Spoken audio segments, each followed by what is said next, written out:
So friends,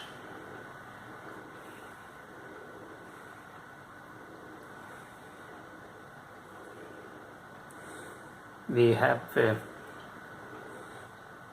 been learning what dhyana is in the last 3 to 4 discourses.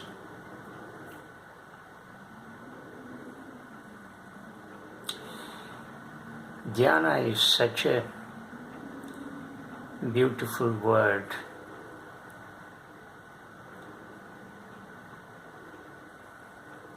That when we experience it,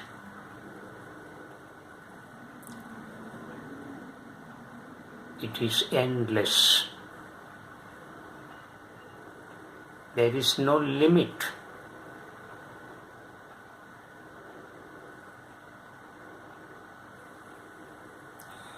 It is boundless.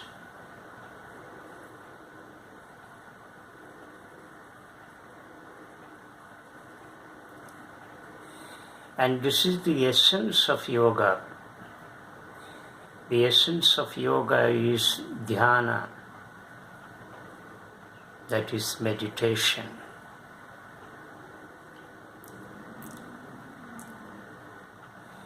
And we have learned that yoga becomes meaningless if it is not accompanied by dhyana. All practices must culminate in dhyana.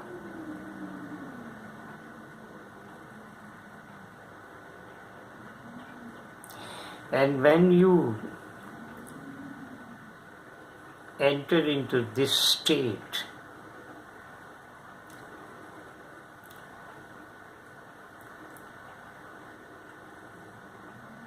which we have examined its 3 levels.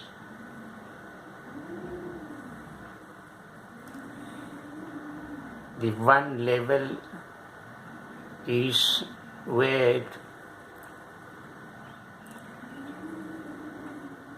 the consciousness of the object is completely lost.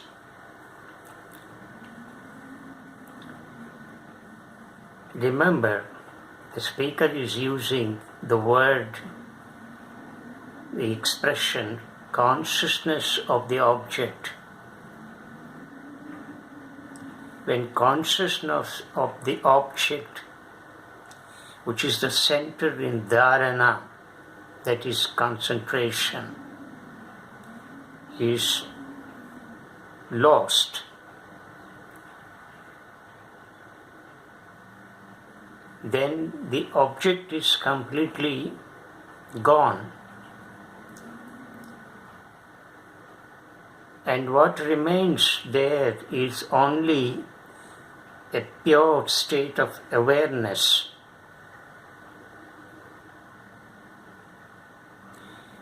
This is not to be confused with the consciousness that the object creates.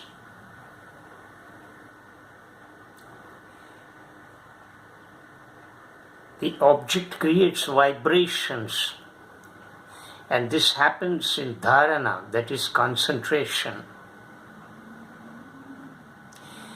And the consciousness created by the object in the state of dharana, it's very limited. And this consciousness created by the object should not be confused with the pure state of consciousness. Only when the consciousness created by the object is gone, you can touch the state of pure consciousness. And this is what happens in the state of dhyana.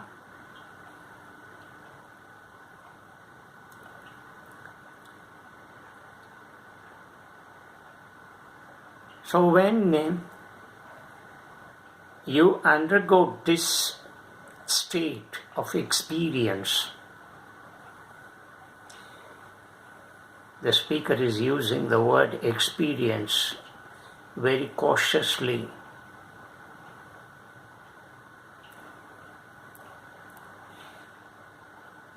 Because when you feel that experience and recollect it, when you come out of that state of dhyana, then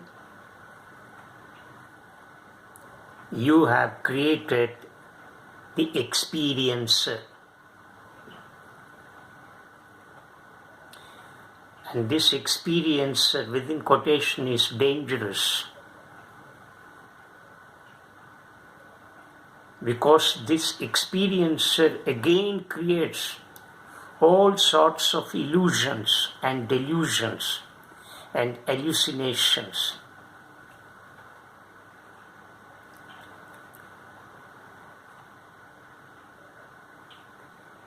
Therefore, you need to be very cautious about this state of experience.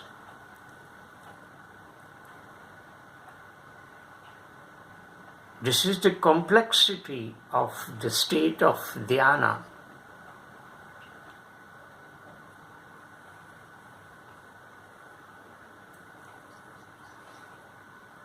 And definitely, when you touch this state,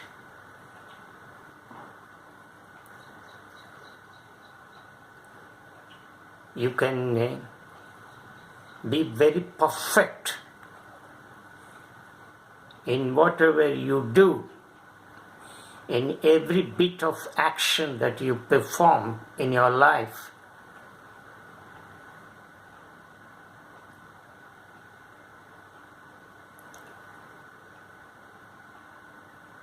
You involve totally in any action and finish it off.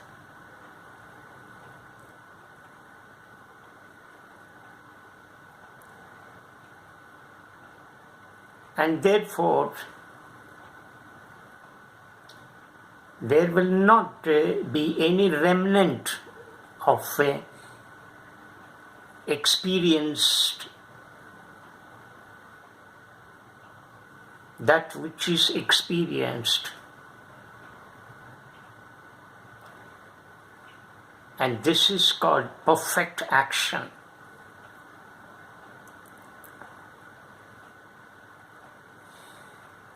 The inventor can solve the problem only when he forgets that he is really solving the problem.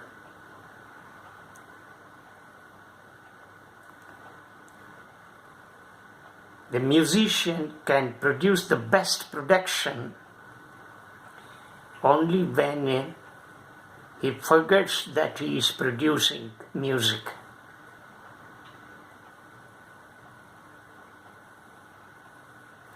The painter can bring out a marvelous piece of painting only when he forgets that he is really painting.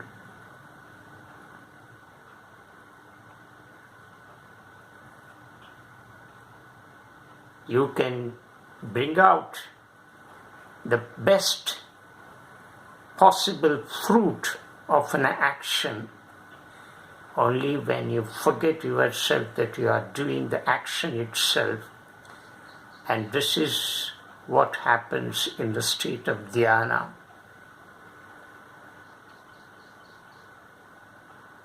As the speaker has already said in his previous discourse, that dhyana cannot be performed in a restricted sense.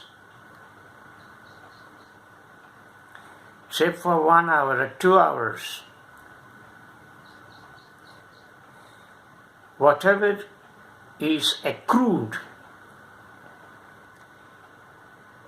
in that 1 hour or 2 hour meditation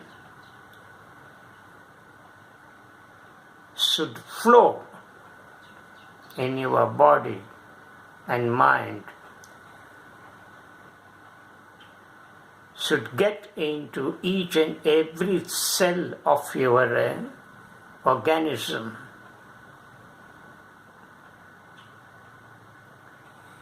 And what remains thereafter is only a pure state of awareness. Your whole organism is established in that state of pure awareness, consciousness. Nothing remains.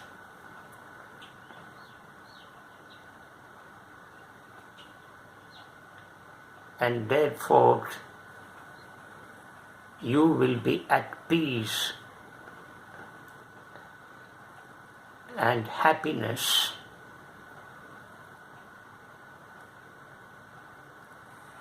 No distractions will disturb you any longer.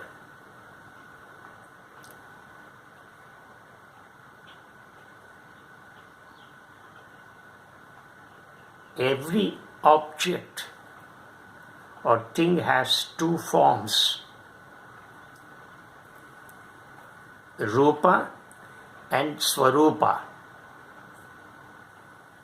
Rupa is the external form, which is non-essential.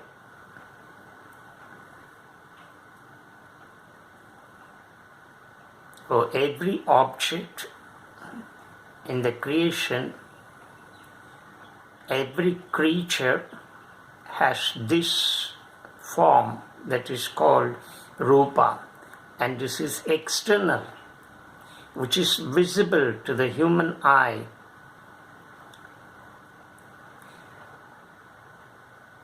But then the same object or thing or creature has another form that is called Swaroopa.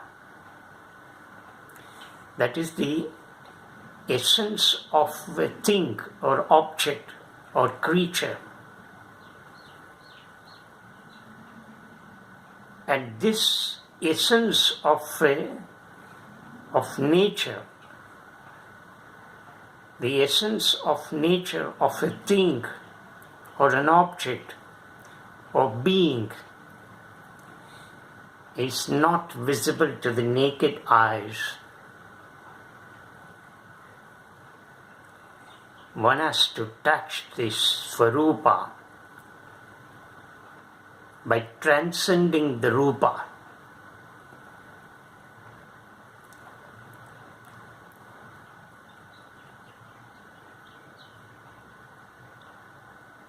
This can happen only when Rupa is transcended.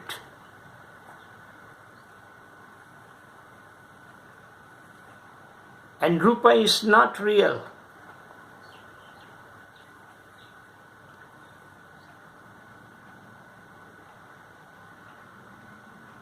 It is the external form which keeps changing. It's never constant. And it creates so much of illusion in the seer.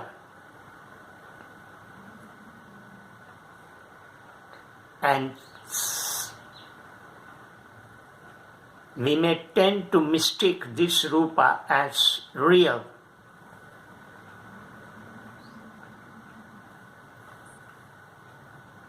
And this is what creates Maya. The Rupa always creates Maya.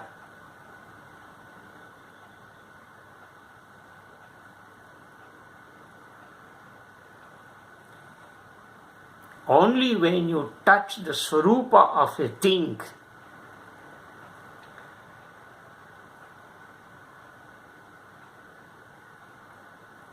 then will you come to know the essence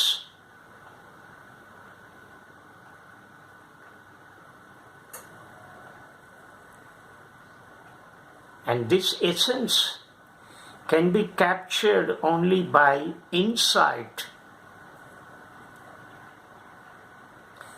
by deep insight. You can get into the nature of a being, nature of a thing or an object.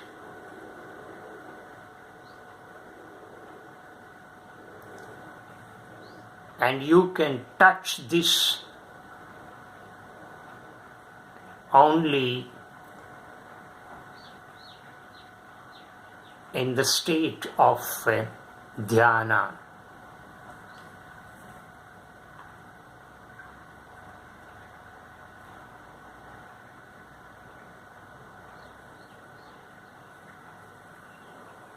Only in the state of dhyana you can get into the core of the being, core of an object or thing.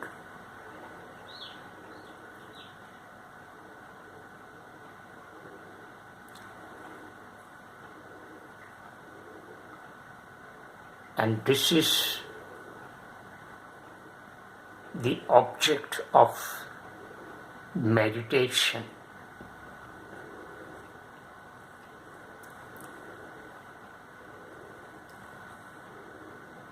And what is this core? What is this essence? And this essence is nothing, within quotation.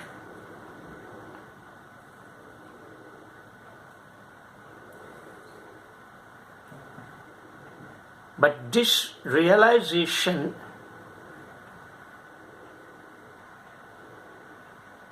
should not be superficial and shallow.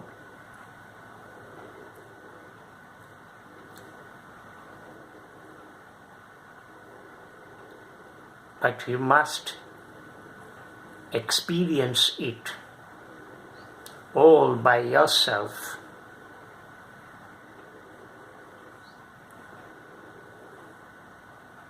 This state, this nature of nothingness, of being, you alone should experience.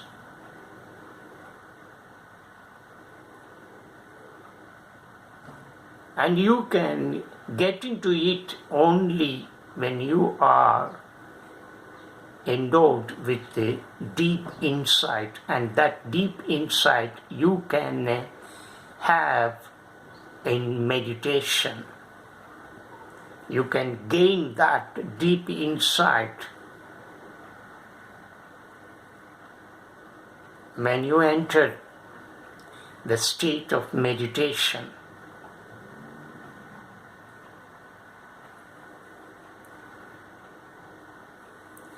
So, for us, the Swaroopa is more important than Rupa. Rupa creates illusions. Rupa misleads you. Rupa creates confusion. Rupa is chaotic. Rupa has a coloring effect on you.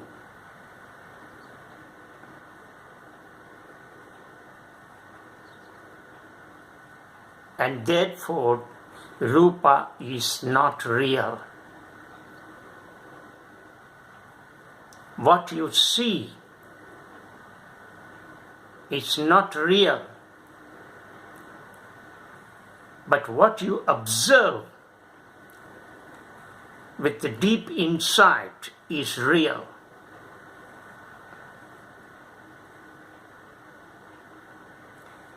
What you see causes confusion, more confusion. What you see gives you more misinformation.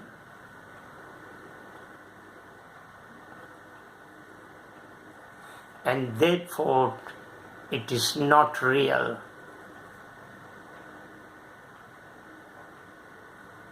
You must touch the Swaroopa, that is the actual guna, quality of a being or a thing or an object.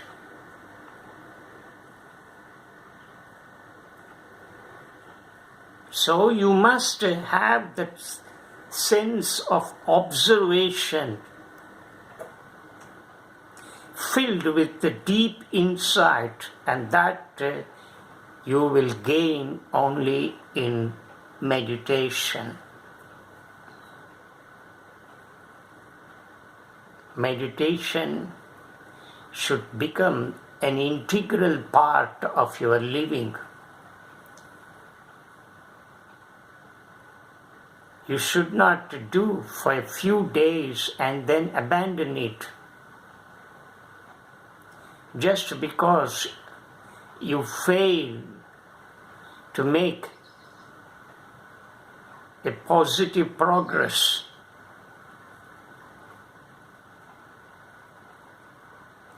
Just because you fail to make a breakthrough.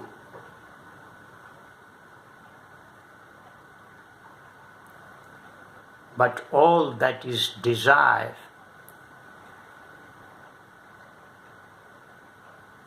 that desire being the purpose of dhyana, should be given up, should be dropped.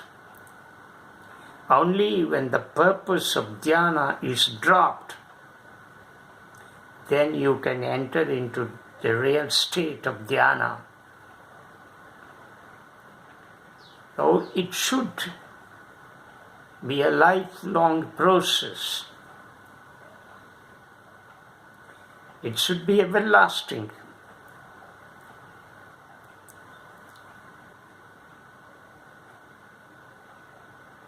In the continued, unbroken, uninterrupted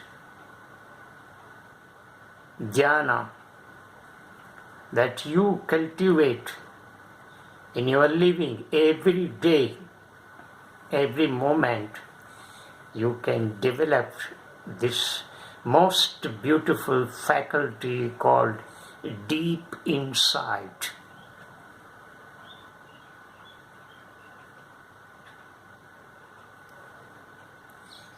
And this deep insight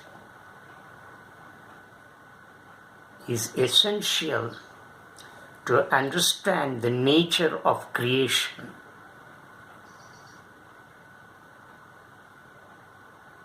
Without which all your seeing, all your understanding becomes superficial and shallow.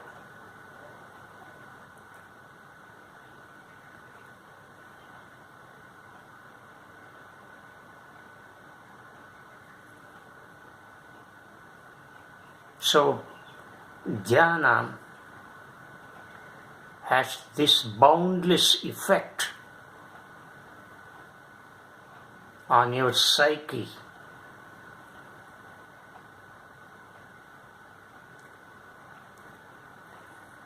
It increases and improves your perception, which is different from mere seeing, different from a mere look, a glance.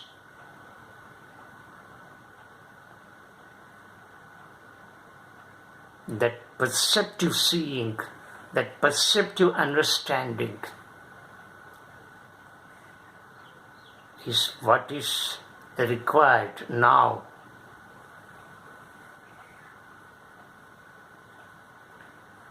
Many of us lack this perceptive understanding.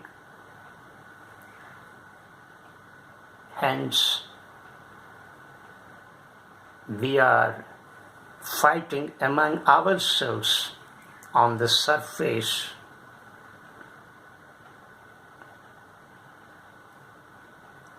Because on the surface level, all differences, distinctions persist.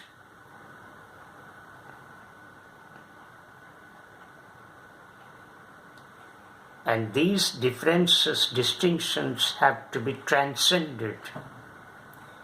And they can be transcended only when we touch the core, the essence.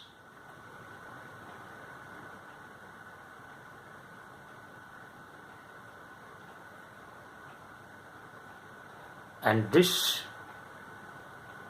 is facilitated by dhyana.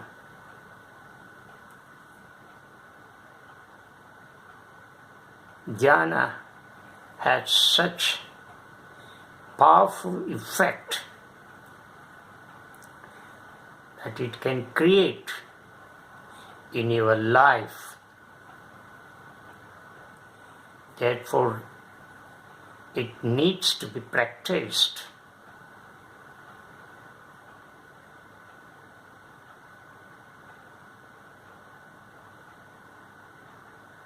A few minutes of looking inwardly will make your living a difference. It will make a profound difference in your living.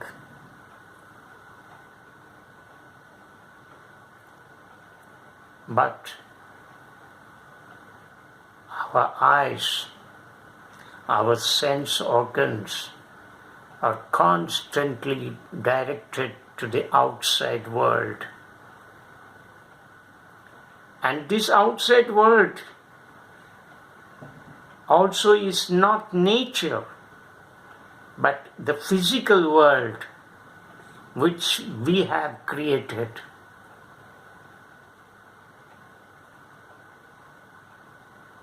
And we are much fascinated by this physical world.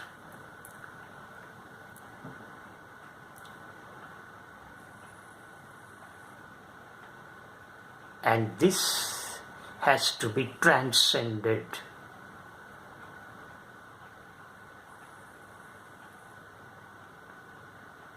As long as we are caught in this realm, in this sphere of physical world,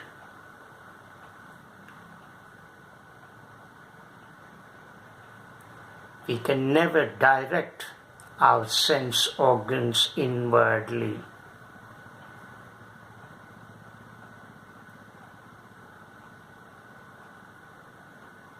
This looking deep inwardly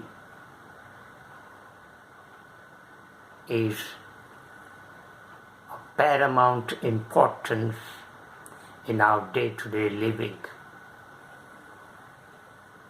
And that is what is now required. Namaskar.